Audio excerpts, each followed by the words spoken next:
Okay, so I'm at the Beer Education and Tasting Seminar. I'm really excited to try their beer. They're actually debuting a brand new peach beer that they haven't served before, so I'm really excited. Oh, hello! Hi! I'm here with one of the owners of Crown and Hops. Hello, I'm Beny. Hello. Okay, this whole setup is great. I don't know enough about beer, so this is going to be a great experience for me. Welcome to the 2022 Disney California Adventure Food and Wine Festival. My name is Elaine. I'm so happy to welcome you here to Sonoma Terrace. We're glad to be back here at the happiest place on earth, or should I say, the hoppiest place on earth. Yeah! Today we are having one of our beer education and tasting seminars. We are going to discover one of California's wonderful brews. And remember, throughout weekends in March and April, we're going to be having culinary demonstrations, tasting, and more. You can check all of that out on Disneyland.com/food and wine. But now, we will be learning about delicious beer. Oh, wow, yeah.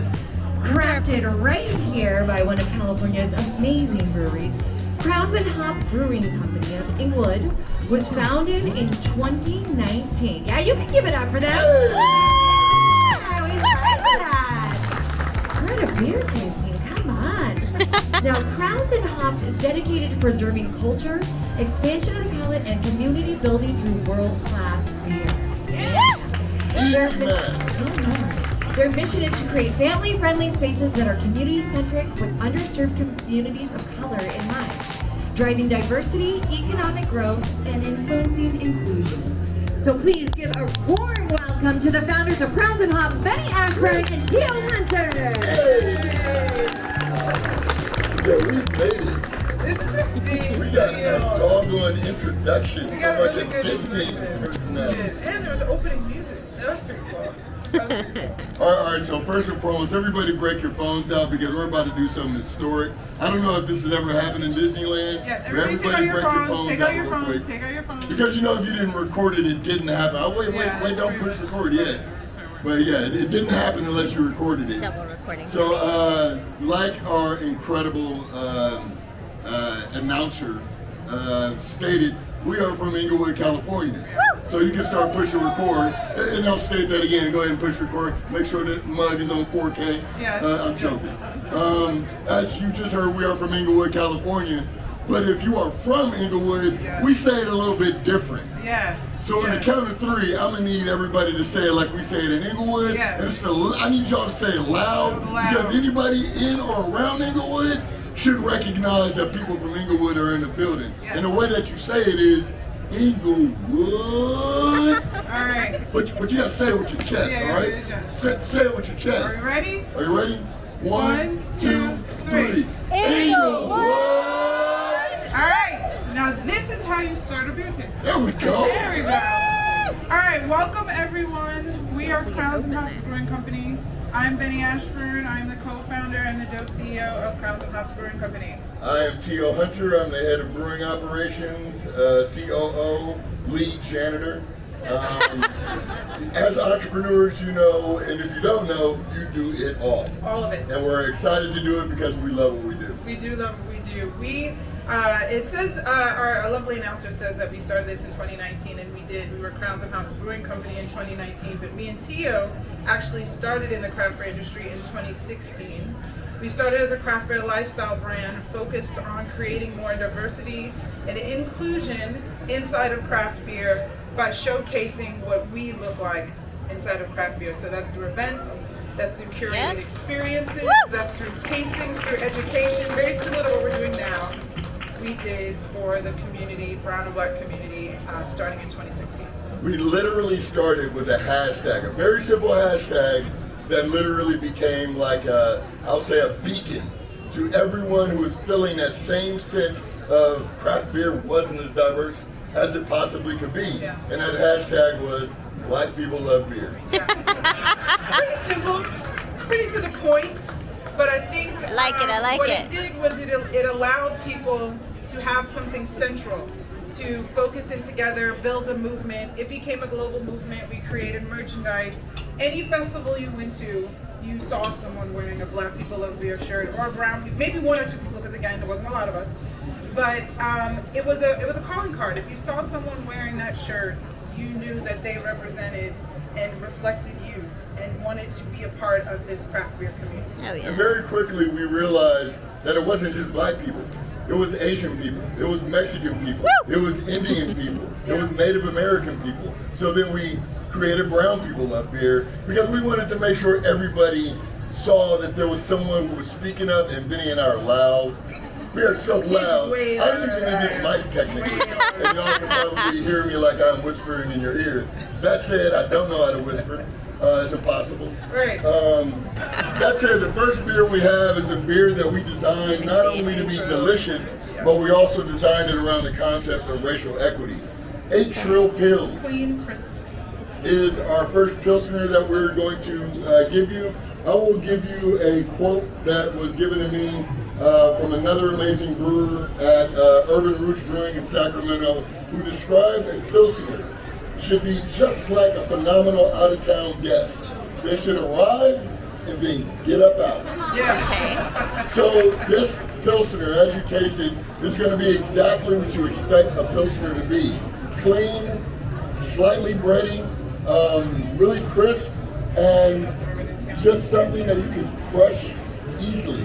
5%. We made it very simple Pilsner malt, just straight noble hops. And one of the things that we chose in terms of brewing it with only noble hops is it's brewed for a noble cause.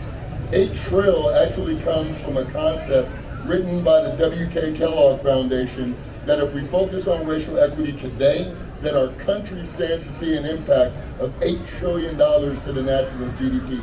That means it's not, clap that up, that's incredible. That turns the conversation around diversity, inclusion, and racial equity to an investment conversation, and not just something that's about charity, someone winning and someone losing, but it truly being a win-win conversation. So with that said, everybody raise that 8 Trill glass up, and not only are we cheersing to racial equity, but also racial equity tasting delicious. Yes. Cheers. Cheers. All right, can I give you a second? Enjoy that. Look at your faces.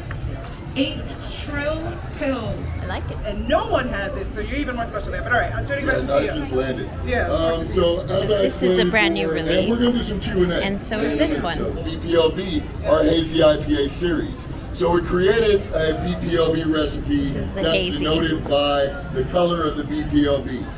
BPLB Hazy IPA, the single IPA, is our flagship IPA, and that's black and silver.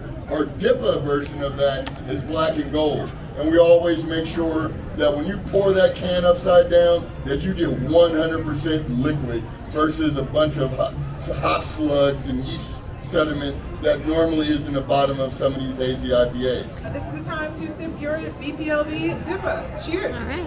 One of the things that we love about this, hold on, we gotta get a louder cheers than that. Ready? 1, 2, 3. Cheers! One of the things that I really love about this beer is the aroma. For me, the aroma comes off as almost like a toasted pineapple. It's something that is so important to our beer making experience, the complete experience, from the aroma to the mouthfeel to the front, mid, and finish. And what we try and do is make balanced beers, not boring beers. Yes. Yes. Oh my I God. see everyone smiling. I hear like, oh. It smells like Fruit Loops. Yeah. Definitely Let's get see, that let me smell aroma. it. Fruit Loops. Am I the only one that thinks it Definitely smells get that like aroma. Fruit If you've Loops? already tasted it, Fruity now Pebbles? get a nice whiff of it and Does get smell that aroma. fruity. All the stuff that Teo was talking about, the chocolate. Hoppy. And you get that dankiness on the back end. Yeah, it's a good beer. It's a really good beer. It smells fruity and so hoppy, BPLB, but again, is our the flagship hops beer. is not too intense. It's the nice very and first beer smooth. that we put out, and BPLB really good. represents the movement we started. Black people love beer, brown people love beer.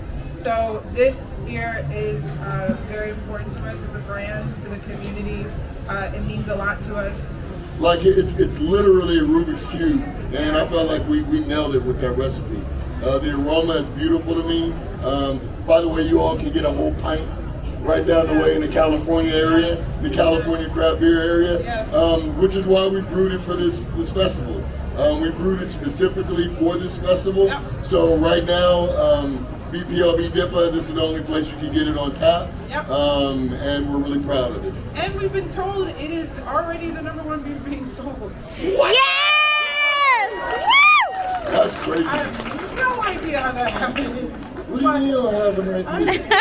It's delicious. That's why. Okay, as much as we are still in the world of amazement and astonishment for even being able to be here. So there are still Beny, I felt moments where like it was I'm a like, good beer. I felt like it oh was a my good God, beer. what is happening? So yeah, it is a good beer. It's a good beer. Of course it's a good beer, obviously. We loved seeing this at the SoFi Stadium during the Super Bowl. Did a little drop there. First Black brewery at a Super Bowl. Very exciting. Congratulations. Who would've thunk it? Who would've thunk it? I never name a beer who would've thunk We it. will not do that. So another thing that's really indicative about what we do with our brand is making sure that people of color can recognize their culture, their identity, and our products. This series, this series of beer we call the Mama series. Yes. Starting off with Mama's Peaches. Mama's Peaches we like to call a peach cobbler style Goes. We think the Goes is probably one of the most slept on beers in the game. It literally is like the margarita of beers. It's denoted by normally it having an element of tartness, brewed with coriander and sea salt. For this particular Goes in Mama's Peaches, we use copious amounts of peaches. I've been wanting to use copious all day. We use copious amounts of peaches.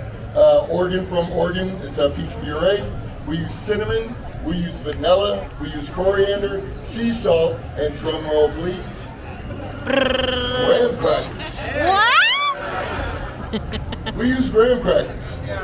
One of the things that we find fun about using graham crackers is nothing quite tastes like graham crackers. It's like so nostalgic. I don't know what it is. The first time that we used it in a beer, one of the things that was so cool was that we were able to hold the fruit on the beer without actually having to add lactose. We were able to let that fruit actually sit without it being so big in body, but to let those other ingredients be there. And every once in a while, you're able to pick up some of those notes in the aroma. But the aroma that you get from this beer, if you check it out, it's very nectarine, very peach. You're gonna get a lot of stone fruit. Immediately when you get it on the front of your palate, you're gonna get that peach. Immediately, right about the mid part of the finish, you're gonna get that salt. Very delicate, not overwhelming, and we just think it's a really fun beer to do what one of our missions is, which is to expand the palate. And when we talk about expanding the palate, we talk about not only the physical palate, but also the psychological palate as well. Beautiful pictures on these cans. Yes. So on the back of the can, you'll see pictures of my late grandmother. My grandmother Hattie was the first to actually come to California, bringing her 3 kids from Louisiana, Mississippi area, and ultimately were the first group to come through to California, which essentially was one of the biggest migrations of Black Americans to the West Coast. Also, another fun fact that I found out about 2 years ago when taking my daughters to actually meet their great-grandfather for the first time, and we're hanging out with my great-aunt, and they're quizzing her. They're like, you know, so what did great-granddad do? Oh, he was a preacher. Oh, what did great-grandma do? Oh, she stayed at home. Well, what did great-great-great-granddad do? Oh, well, he was a preacher too. You know, what did great-great-great-great-grandma do? Oh, she was a brewer. And I was like, That's cool. I'm like, no, like you, what are you talking about? Like, you know, no, what did you say she did? No, she brewed beer, baby. And I was like, you know, quit effing with me. Like what? Like, you know what I do. Why would you, like, that's not even funny. You know, and she was like, no, she brewed beer, baby. She did it for a living. From what years? I had found out that my great-great-great-grandmother, Phoebe Jackson Crump, brewed beer from 1900 to 1930. Wow, that's beautiful. One more time. 1900 to 1930 in Louisiana. Yep. That is, she had her own business.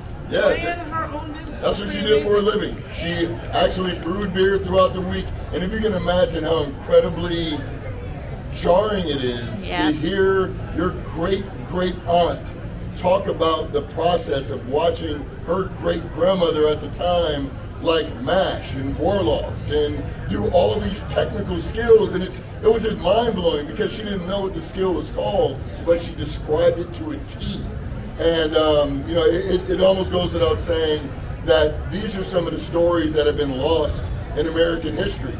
As Black Americans, we've only been taught a few different narratives, that we came from slaves and we're in this area in the community and we lack resources. But there are other stories. There's stories about my great-great-grandmother, Phoebe Johnson Crump, who brewed beer all throughout the week, and everybody traveled all around Shreveport, Baton Rouge, and the Faraday area to get Phoebe's beer. Like, these stories aren't told, and that's one of the things that is in our mission, is to preserve culture, to expand the palate, and to build community. Cheers, everybody. Cheers. Cheers to the mamas. Cheers! Cheers to everyone! Cheers to the Disney Food and Wine Festival! So wait, should we open it up to questions? So I don't have no idea what's Well, the well, peaches. before we open it up to questions, a couple of things that we'll let you know. We have a little bit of Inglewood swag. Oh, I can't walk around. We have stuff for you. Yeah, we have a little bit of Inglewood swag and actually some stickers and a beer locator. If you scan the QR code on the card up here, you put in your zip code and a beer locator will come up to where you can patronize your local craft beer bottle shops and spots. But we just also got into Trader Joe's. As mentioned, we are the first Black brewery at the Super Bowl. We are actually Black-owned, veteran-owned, women-owned. We're 18 Core Artillery, Fort Bragg, North Carolina. What up? What up? Thank you for your service. We really want to give a special shout out to Disney, honestly, because it is opportunities like this that allow companies like ourselves to be seen in spaces where we normally wouldn't have the opportunity. With that said, we are the first Black brewery at the Disney Food and Wine Festival. And the second female brewery at the Disney Food and Wine Festival. And lastly, at the top of this year, we were the first, but that's okay. We're gonna keep breaking those glass ceilings. Yeah! We were the first Black-owned brewery to raise over $1 million in equity crowdfunding, as we opened up the opportunity for our community to invest in own equity in our business and build our new brewery location. We have a 14,000 square foot restaurant and brew pub that we're opening in Inglewood, California, right off of Crenshaw. Anybody from Inglewood? I know you're from Inglewood. Crenshaw, Boulevard, I know you baby. are. I'm sorry, that's what we gotta do when like, I see my people. It's like, Yeah, get real hyped. it's like Yeah, I get get real like swooped excited. up in the speed. But yeah, so in September, we will be opening our first flagship location, our first brick and mortar. Again, 14,000 square foot. It will eventually be a restaurant and brew pub. We'll start small, just the top, to get the doors open, get the beer serving. But yes, that is who we are, Crowns and Hops Brewing Company. And we are very excited that you guys chose to be here with us today. And we are grateful that Disney invited us to be here. Thank you, Disney. Thank you, Disney. We are the Wakanda craft beer. Wakanda I don't forever! actually say it, it actually resonates. That's what we say here. Yeah, totally. I am the King T'Challa of brew. Exactly. All right, so let's open it up. Crowns and Hops forever. Crowns and Hops forever. Let's open it up to questions. We are very proud to put together a plan that does account for expansion and scalability. We think that communities all over the country have not had an opportunity to have their own local pubs. People forget that pub is an abbreviation for public house. If you don't have public houses that speak to the breadth of your community, that show the essence and the reflection of your community, then they're missing something. So we do believe we have the ability to not only be the dopest brand on the planet Earth, but to also be able to scale this and create other Crowns locations around the globe. That is our goal. Any other questions? I We think we have like got two- like 3 minutes, you guys. Yes. Yes, very good question. All these plugs, you guys are much better than we are. Where will our new brick and mortar be? So it'll be in Inglewood, Off of Manchester. I love feel like this and going to get up and start crip walking in a minute. Off of Manchester and Crenshaw in Inglewood, California. Again, it's 14,000 square feet. When we do open our restaurant, we'll be able to seat about 250 people. It'll be a full restaurant, and we'll have a full brewery where we'll be able to serve our beer directly. So for those not exactly sure where Crenshaw and Manchester is, it'll be walking distance to SoFi Stadium. Yeah, about a 10-minute walk from the SoFi Stadium. Okay. Our goal is to be open by Labor Day so that we can be ready for the football season. Go Rams! Let's win! And what day will they open on game day? Yes, exactly. Oh, it'll be pregame. Yeah, for sure. Pregame. We're gonna pregame with us. We have And parking. then you're gonna go to SoFi and drink more crabs. That's the plan. Woo! One more question. Oh, there's two more questions. Okay, you two. Okay, you go first.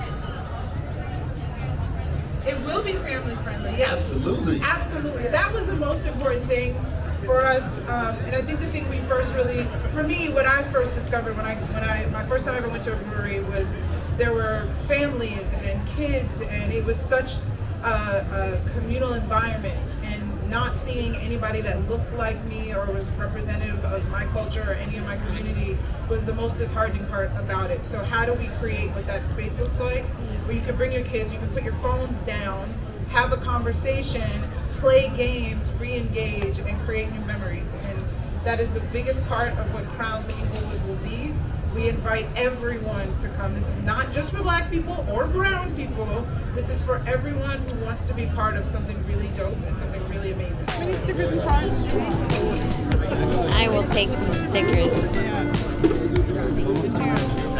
Yeah, take as many as you want. Literally, go crazy. Alright, here you go. I got an Inglewood wristband.